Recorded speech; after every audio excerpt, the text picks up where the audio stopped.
Dito po tayo sa Ibaan, Batangas at bibisitahin natin ang Aces Philippines Corporation. Hello, sir. Yes, Morning good po, morning sir. po. Welcome to APC. Thank you so much po. I'm Greg, the Vice Chairman of APC. This is my Hello, President. Sir Greg. Hello, Ma'am. Hello, sir. Ma'am President. Hello, Sir Buddy. Ayan. Welcome sa APC.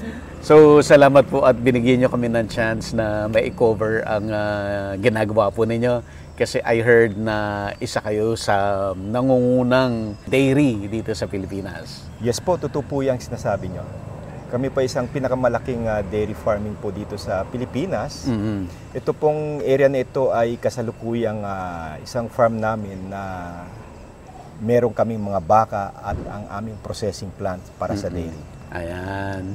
So, tama-tama kasi maraming tayong mga kababayan na hindi nila nakikita talaga anong nangyayari sa isang dairy farm. So, magandang opportunity para makita po nila yung ginagawa ninyo at para hopefully ma-inspire din sila para tularan din yung ginagawa po ninyo, sir. Yes po, salamat buddy at sa buong team ng APC kami nagpapasalamat. May picture mo kami sa magandang vlog mo. Opo. Actually, itong farm na i-visit nyo ngayon, yung Ibaan Farm, isa lang to sa dalawang farm namin ng APC kasi we also have other farms sa Claveria. So ngayon ito sa Ibaan na. So okay. Hopefully sa next vlog nyo, Opo. nyo din yung Sana po Claveria maging namin. suki kami para maipakita natin yung marami ninyong mga projects. Yes po.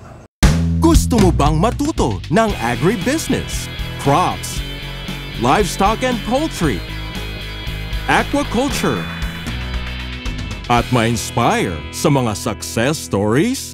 Agribusiness How It Works! As a YouTube channel, Agribusiness features entrepreneurs, farmers, organizations, OFWs, investors. However, beyond our usual content and official endorsements, Agribusiness does not engage in other business dealings with them. While our viewers and featured individuals and entities may choose to pursue business deals with each other on their own, we encourage them to be cautious in doing so. This September, join us for a day of 6 panel discussions, exhibits, business socials, and dinner. Learn from agriculture's top experts and explore the ideal farming venture for you at Agribusiness Connect. Happening at Elements at Centris, September 28, 2025. Doors open at 12 noon. Don't forget to register through the link in the video description box or simply message us on Agribusiness Facebook page. You may also text us at 0917-827-7770. Strictly no walk-ins. Meet the Agribusiness Connect panelists. Rice and corn. High-value crops and orchard, smart farming and precision agriculture, livestock and poultry, aquaculture, mechanized farm machineries. Exciting prizes and giveaways are waiting for you. Win a trip to Taiwan, made possible by BNG Travel and Tours Services. 2 lucky winners will be announced during the event. Win an Aralat Gala trip made possible by Inspired Learning Tours. Win exclusive gift certificates from Kiwami, Japanese Master Kitchen. Lucky winners will be announced at Agribusiness Connect. Don't miss it. Traveling anywhere around the world? Book with Mango Tours Houston for exclusive discounts.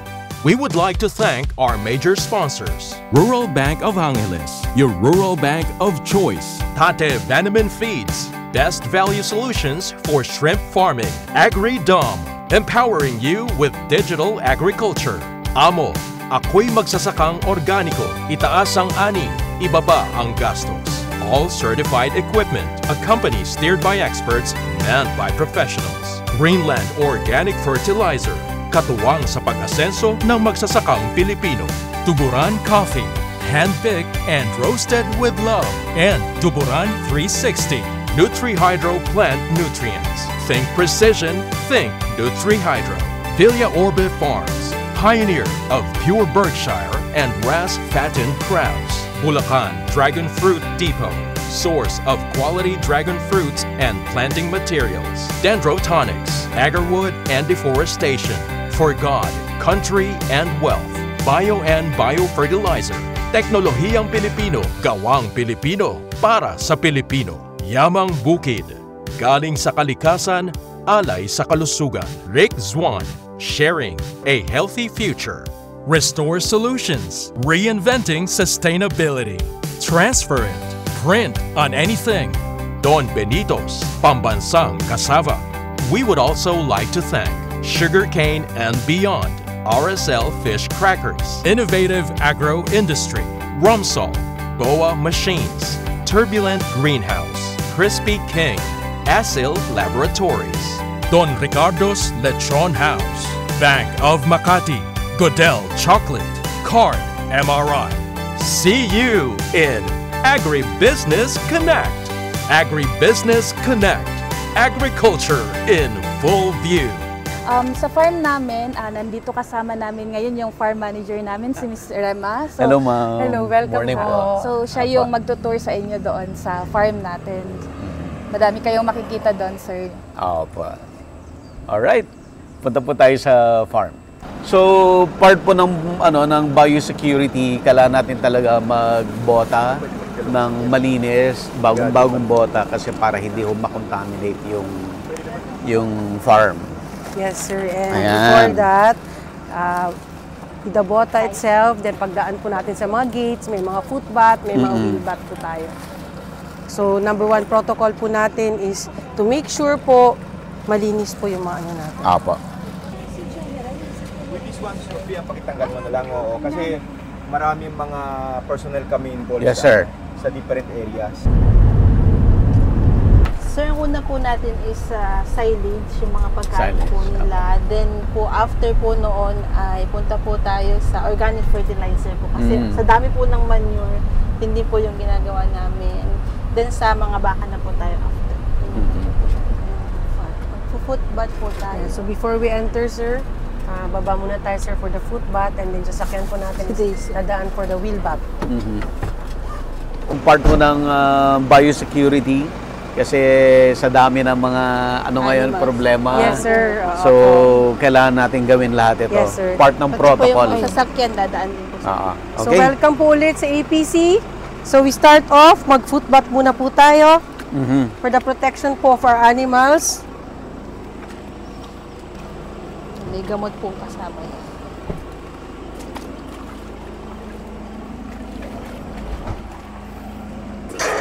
Doon sa kotse. Pwede po. Doon lang siya sa loob ng kotse. Oo. Basta lang po mag-foot. Susunod na po sila, ma'am. So with me, sir, is Diane, sir. Siya po yung Hello, ating farm Miss supervisor. So this is, for Ibaan, sir, we have a 64-hectare lot, sir. So it composes na po, nandito na po yung ating farm. The same time po yung plant natin. So for ngayon po, unahin po natin i-tour is yung farm po natin. So currently, sir, we are housing is 1,100 cattle po ngayon, sir. So it's a Holstein by Jersey breed, sir, that produces po yung milk natin. Puro for dairy po lahat. Yes, to. for dairy po lahat tayo dito, sir. Wow. Interesting, no? Kasi yun nga, 1% lang ang napoproduce sa Pilipinas na Yes, sir. fresh milk. Yes, sir. At yung 1% na yon ay majority nun ay nanggagaling sa inyo. Yes, sir. So, hopefully, sir, we could really help the cause, sir, ng Philippines, sir, ng ating government, na makapagbigay po talaga tayo ng quality milk, sir, sa mga bata natin because we are really not milk drinkers ba, sir? Yes po. So, hopefully po, ma-educate na yung mga generations natin na maging milk drinkers So, po. sobrang laki, ma'am, yung demand, no? Yung need natin. No? Yes, sir. Yung ano lang, sir, is the introduction and the market, sir, na hopefully is ma-introduce natin, sir, ng mas maaga. So, we could, here, sir. Ito pa yung mga bankers. Yes, sir. So, we start off, sir, ano yung pinapakain natin sa baka? Aba. Po sir is yung tinatawag namin na open bunker. So Okay. dito po nilalagay yung lahat ng delivered silage namin from mga supplier po namin. So ito po is kayang mag-accommodate na 700 tons 700 tons per Yes. bunker. per bunker po. At meron Meron po ilang kaming bunkers apat pala? po dito sa, yung 700 po is for nasa 4 na bunker. Tapos meron po kaming maliit sa loob for Na 300. closed bunkers naman, sir. So sila naman sir is closed. Okay. So ito po, dito po kami nag-ferment ng silage.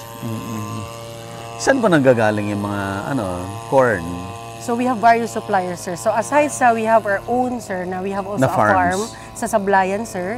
Then meron din po tayong with the available hectares din sa area din natin, sir. May mga tanim din tayo. Plus we also help other po cooperatives and farmers po farmers. within Batangas, sir. So they supply us with the corn silage and then we buy it from them na, sir. Karamihan po ng problems ng mga nasa cattle, either dairy or fattening, ay yung pakain. Yes, sir. Sa inyo po, wala kayong ganong klaseng problem. Hopefully, so far naman, sir, is may mga nagdi-deliver and then as much as possible, sir, we produce also our own, sir, para hindi po tayo makulangan, sir. Because with the current herd po natin na 1,100, they need, sir, at least 20 tons per day na pakain, sir. Kaya po Wow. pagdating ng summer, Yes. doon po talaga kami nag-iimba. Kaya po marami kaming bank. Oo. Kasi nire-ready namin ang summer kasi wala nang tanim ng summer. So yung kung 20 tons per day, Per day, sir. so itong lahat ng bunkers na to, ilang araw lang po ito? For, One month po ang isang bank. So itong 4 na bunkers, good for 4 months. Yes, So yun, Ito po yung puntahan open po natin. bunkers natin. ito po yung mga open bunkers. Okay, bakit po siya naka-open? Kasi po may nagdi-deliver pa, sir. Ah, pinupuno For pa. delivery. Pinupuno So, po it is at tinatamper. Tinatampered pa rin siya, sir. Oh, Kaya I see. nakita nyo po, merong mga daan. So, kailangan po siyang makompact, sir. Yes for po. better fermentation po. So with that, sir, hindi pa siya as fermented. Pag na-ferment na siya, sir, mas maaamoy mo pa yung aroma niya, sir. So for now, sir, may mga amoy na po siya. May ano na siya ng fermentation, Nag-start na pero siya. kulang pa yan, sir. Yung aamoy niya, sir. Yan, sir. Mabango. Yes, sir. But Siguro, then, we sir. have to ferment it, sir, for 21 days, sir. We proceed, sir, dun sa organic area, sir. Ay, sige para, sinasabi natin, sir, para walang tapon. Walang tapon yung mga, kahit yung waste manure po natin, is kailangan po nating ma-recycle, sir. Ito po yung Vegetable mga production organic, naman. Opo, organic production Organic po. production naman, sir. Ito naman, sir, is for the consumption lang po ng ating mga employees and workers, sir, because we have, sir, the organic natin na area. So, Broccoli po ba ito? cauliflower po. Cauliflower? Nagkaya niya rito? Yes, sir. Opo. May lettuce din po tayo at Lettuce, sir, talong. talog, kamatis. Sir, si Jolly Boy, sir, yung ating Hello. agronomist. So, siya Hello, po sir. yung Buddy po. in charge po sa organic area natin tsaka sa ating mga halaman, sir. So, doon sa organic natin, sir, nandyan po yung ating mga dry manure. So, we convert it to a organic Fertilizer. fertilizer. So, may mga Galing. dinagdag natin, sir, yung ating dry manure, chicken manure, sir, and then meron tayong nilalagay na activator, sir, kasi may standards yun, sir, para ma-consider ka as organic fertilizer. So with that, sir, we use that also, sir, doon sa mga pananim natin na corn, at the same time, sir, doon sa mga vegetables. So ito po yung mga bundok-bundok na manure. Sir, yung first step natin, kailangan natin ng mag-collect ng raw materials. So yung raw materials natin, sir, cow manure, chicken manure, sir. Then, after that, second step, i-layer na po natin siya. So yun na yung layering and piling. So, yung first layer po natin ay cow manure, and then po yung ating activator, and then yung chicken manure, activator, chicken manure, then cow manure po. Then after po ng layering and piling, so dadaan po siya sa process ng fermentation. So yung fermentation po yun, kailangan po yun of mga 1 week to 2 weeks po para mabuhay po yung activator na nilagay natin. Then after po ng piling, ita-turn na po siya. Turning na po siya. So turning po, Mix na. Yes, sir. i-mix po para Mabuhay. para ma-mix yung kasi ang tendency po kung mapapansin niyo dito. Tuyo po yung ibabaw, then yung ilalim po niyan basa. So kailangan po natin siyang baliktarin. Then yung para sumingaw din po yung mga gas na naipon sa loob. Kaya po nagkakaroon ng pagtaas ng temperature. Then after po ng turning, sa turning po, meron po tayong ginagawang monitoring. So yung monitoring po na ginagawa natin, yun po yung temperature, then moisture content. So sa temperature po, kailangan 60 to 70% 70 degrees Celsius. So yun po, enough na yun para mamatay na yung mga bad bacteria po sa loob. So after yun po, maglalas po siya ng 2 to 3 days, then i-turn po natin siya kasi hindi rin po naman maganda kung masyado pong mainit kasi namamatay po yung ating good bacteria. So then after po yun, piling, then sieving po. Sa sieving, titingnan pa rin natin kung pasok na siya doon sa standard ng PNS or ng organic agriculture na standard, yung 50 to 60% na 50 to 60% sir na temperature, tapos yung ating moisture content na 30 to 35%. Ibig sabihin, ma'am, hindi linuluto, natural yung Yes, process. Natural decomposition po. So ito Natural po, once maging decomposition. organic fertilizer, magigitim po siya. Yes, nagiging black po siya once fertilizer na po siya. Alam na natin na decompose siya kasi itim Kasi black na siya. na. Opo. Patay na yung mga bad bacteria sir, yung good bacteria na po maiiwan. Tapos wala na rin yung odor. Opo, Oh, opo. yes sir. So yung ito papansin niyo po dito, medyo okay na yun po yung odor niya. Hindi na ganun. Ito, sir. Mabango siya. Ito kasi Bago lang. sir, mas Bagong tatas pa batch. yung kanyang ammonia. So nasa process pa rin to ng decomposition. So para ang gagawin na lang natin diyan, babaliktad na lang natin. Turn over lang talaga sir para po mawala. Para mabilis siyang ma-decompose. Yan yung eggplant, alubati. alugbati, alulusog.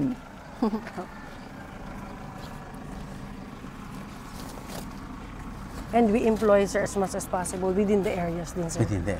Para po maka-help din po tayo sa ano. Kaya may support din tayo sir ng with the mayor kasi sine-check din niya sir yung mga employees natin if within the barangay. So itong mga to na-harvest na yung cauliflower. Yung iba sir, opo, may mga schedule sila sir. Yung may mga blank spots Po sir. tayo. Sir, ride naman tayo for the Ay, clubhouse, sige sir. pa. Calf house tayo. Ilan po ma'am ang workers dito sa farm? Ang workers po natin dito, sir, nasa 300 po. Farm and plant. Opo. Considered po co-op ito ma'am, no? Ano po, Cooperative? own po kami ng cooperative po, sir. Na ECDI Multipurpose. Project ng Cooperative. isang cooperative. Opo. Oh, I see.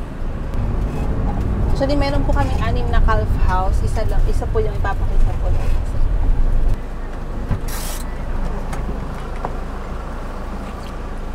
So we start off sir with our calves. Ito po yung calf house 3 namin, sir. Currently, ito po yung nilalam na namin, sir. Tapos, and kada calf house po, required po tayo, sir, Yes. put bath po. So, put bath tayo ulit.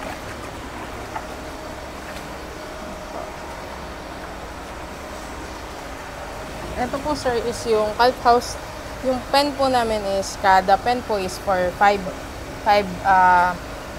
calves lang Calves. yung nilalagay namin. And currently po kasi merong may changing po kami ng beddings nila para po maiwasan natin, sir, yung ammonia po. So, in calves, in dairy po is, ammonia is, isa pa rin po siya sa challenge sa health ng baka po. So, ito pong beddings ninyo, lupa po sa ilalim yan? Yes po, lupa po. So, malalim itong ipa? Yes po, malalim po. To also protect sir yung kanila mga hoofs and yung hamon sir. Yeah. So may schedule weekly po sila sir, changing of the beddings. Pero pag tag-ulan sir, sometimes napapadalas. So kailangan po may readily available po kaming May beddings. Yes sir. Yes po. So actually sir, we have 5 calf houses. So depending on the stage of the calf sir. So merong 0 to 3 months, 6 to 12. So, yung mga andito po, ano pong mga age ng mga calves Ang nandito po, sir, is suckling, which is newborn. Newborn. Ito yung mga newborn. 3 months. Yes po. Ito po, sir, yung mga wala pa pong nakalagay na ETNs, Oo. sila po yung mga bagong anak. Oh. Yan po. So, meron po kayong makikita na wala pang ETN at meron na. So, yung pong ganyan po is mga 5 days. 5 5 days days po nila after birth. saka pa lang po kami naglalagay ng ATM. Pero, as you can see po, may identification tag pa rin po kami. May nakalagay po kung kaninong anak. Kanino anak? Apo. So, nandito po sir is hanggang 3 months old po. Yung nandito po na baka po. So, lahat po ng nandito is dumedede pa po. Kung mapapansin nyo sir, iba-iba sila ng color. Ah, yes Kasi po. ito po ay Holstein Cross Jersey. So ito po mga black and white, yan po yung mga Holstein. Ay yung mga brown naman po, yan yung mga Jersey. Okay. So, ito, ma'am, ang breed nito ay Actually, Jersey. crosses po Crosses sila. Crosses pa rin to. Mas prominent lang po yung jersey niya. yung jersey niya. Okay. So Holstein sirs are known for the volume ng milk, Ng milk. nila. While Jersey Stammers is known for the quality of the milk. Oh. So we opted to have the crosses for the Holstein by Jersey, sir. Not only focusing on the volume, but the quality of the milk, Quality sir. of the milk. Plus the adaptation po nila sa weather po natin. Yung mga origins ni sir nito is imported from Australia. So mga anak po ito ng So lahat po sila, sir, is ang mga mother po nila, sir, is from Victoria, Australia, sir. Imported po natin yun, sir.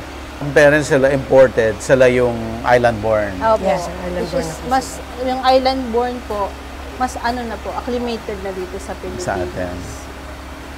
Okay. Bakit po lupa ang ano nyo? Ay, dito sa dito, Ang sir. flooring nyo? Oo. Mas ano kasi sa sir, mas na dinadaanan. Well, try naman natin sa sir i-improve. Okay. So for the 0 to 3 months, sir, mas ano sila, sir, mas madaling mag-work with, sir, lalo na pag may mga tractors and everything. Pagka cement din kasi, sir, is mas pag minsan nalalakad, na ano din yung mga hoofs po ng mga cows, Sensitive sir. ang hoofs. Sensitive ang So, hoofs mas nila, maganda sir. na Dapat ganun. malambot lang. Walang bato, sir, walang ano, sir. Oh, I see. Kumakain ito sir. Kasi, sir, they are due for change na po ng beddings. Ito. Yes, sir, nakaschedule na po, sir. Ayan. So, Yan, sir. ito, June na, para Yes, sir. palitan yung beddings. Yeah, due for palit na po sila ng bedding, sir. May mga naka-ready na po tayo ng mga magpapalit po ng bedding, sir. Para maiwasan po yung mga ganyan, sir, mga flies, mga calf foot problems po natin, sir. Normally po yung beddings ilang days nagtatagal? Kapag mainit, sir, mayroon 5 days. Pero kapag ang po bilis, umuulan, sir, sa 3 days lang, sir. Tapos, depende, sir, sa kanila po. Kagaya po nila, sir, sa kanila po, mas mahaba. Pero kapag po, medyo malalaki na yung calves, yun Mas po, mabilis mas mabilis po. Yes po. Kasi po sila po, is, more on dependent pa sila sa gatas. Sila po, sir, kapag nag 2 months old na po, yan, malakas na po silang kumain, sir.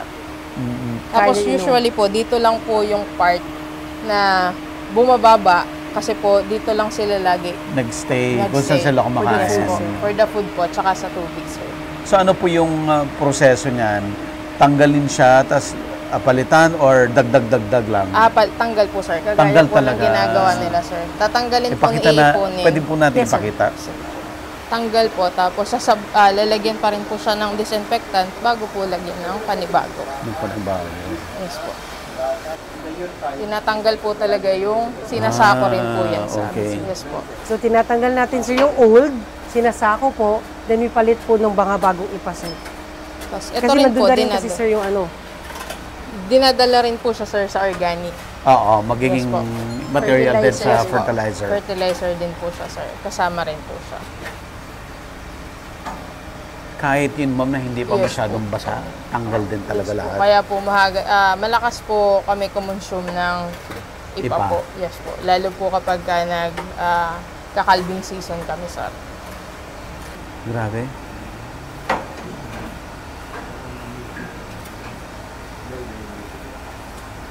So ito, sir, hindi pa naman po sila kumakain ng silage, pero introduction lang po siya, sir, para kung sakaling gusto na nilang tumikim and to develop po yung rumen nila, sir.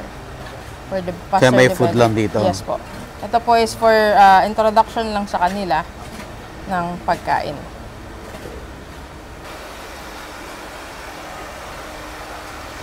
On a per day basis po, may bago kayong calve. Pag calving season, sir. Pag calving season, Calving sir. season, Yes every po. day. Apo, everyday po. Minsan po, sir, May sa isang hating gabi, araw may sir. 5, may 6. Tsaka any time of the day yan, sir. Kaya may mga duty personnel tayo na nakaabang sa mga due, sa mga anak. Normally, kailan po ang calving season? Starting now na, sir. So, actually, sir, kaka-message lang po, may mga ano naman tayo, sir, updating. May kakaanak lang din po, sir. So, yun, ita-transfer na yun dito, sir. And then, starting na po, usually September, sir, onwards. Onwards. So, Ilang mag-start months na po yan, ma'am? Hanggang abot siya, sir, ng hanggang March. Hanggang March. Yes po. So, ito rin yung karamihan ng milk. Yes, Yes, opo, tama po. Yun po yung ano namin, banggaan po. Pag Yung calving, madami po. taas ng gatas, may calves din po kami. Sa summer po talaga, dun po ano ang ating Bababa bumababa. yung production ng milk. Para naman, sir, sa planta naman, sir, tuloy-tuloy din po yung production, sir. Para po in preparation po doon sa mga magiging use po for the commercial and ano, sir. Like ito po, mga ilang buwan na itong mga calves Ito po, dito? sir, ito po, 3 months na po yan. 3 sir. months na. Yes po. For weanling na po sila ng pagdede. Ganun po.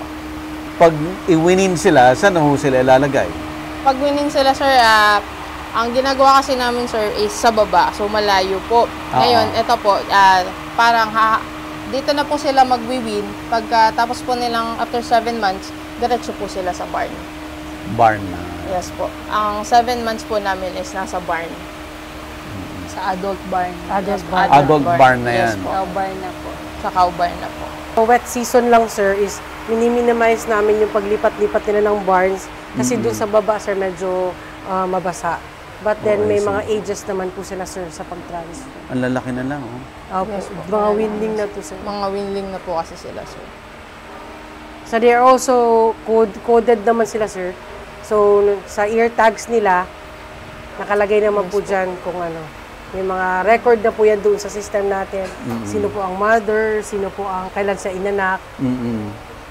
Actually, yung mag-meeting likod din niya ang po, sir, pang-ID niya. ang harap po kasi is ETN. Ang likodan po nila is ang nanay nila, kung pang ilan silang anak at date of birth po nila. Likod harap bale yung Apo, data. yung data niya po. Nasa harap po, Yun ang po yung ibig ETN sabihin, nila.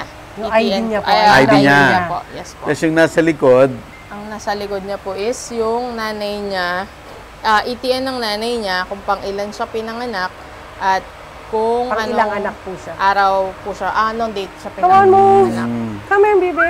Move, move. yun. Come on, come on. Come on, come on, come on. Come on. Ayan, yan. Yun po, Ayan, may oh. pinagkaiba po. Kung napansin nyo po, meron pong B yung iba. I-code po siya for bull. Ibig sabihin, lalaki din. lalaki Ibig sabihin siya. po, lalaki sila po. Opo. Para po yung series namin ng ear tagging ng babae is sunod-sunod po. Tapos sa bull, meron din po silang series, pero nakahiwalay po sila sa babae. Anong ginagawa niyo sa mga bull?